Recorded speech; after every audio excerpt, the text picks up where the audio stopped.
இங்க ஒரு வயசான பிச்சைக்காரன் இவங்கிட்ட பிச்சை கேட்க இவனு திமிருத்தனமா தான் சாப்பிட்டுட்டு இருந்த பண்ண பாதி சாப்பிட்டுட்டு மீதியா அந்த வயசானவரோட பாத்திரத்துல போடுறான். பாத்திரத்துல போட்டு அடுத்த செகண்ட் அது காயினா மாறிடுது. இத பார்த்து ஆச்சரியப்பட்டவன் அந்த வயசானவர்கிட்ட இருந்து அந்த பாத்திரத்தை வலுக்கட்டாயமா புடிங்கிடுறான். வீட்டுக்கு வந்த உடனே அந்த பாத்திரத்துல அவன் பொண்டாட்டியோட மேக்கப் ஐட்டம் எல்லாத்தையுமே போடுறான். உடனே அந்த பாத்திரத்துல இருந்து பணமா கொட்டுது.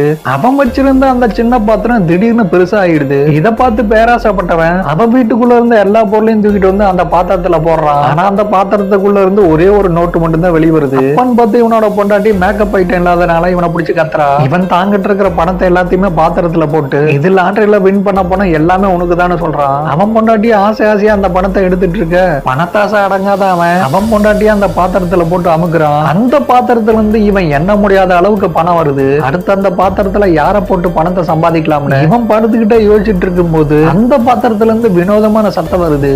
இவனும் திரும்பவும் பணம் வருதான்னு எட்டி பாக்குறான். அப்ப பாத்திரத்துக்குள்ள இருந்து ஒரு கை வெளியே வந்து பணத்தாசை பிடிச்ச இவனா அந்த பாத்திரத்துக்குள்ளார மெல்ல மெல்லமா உள்ள இழுத்துக்குது.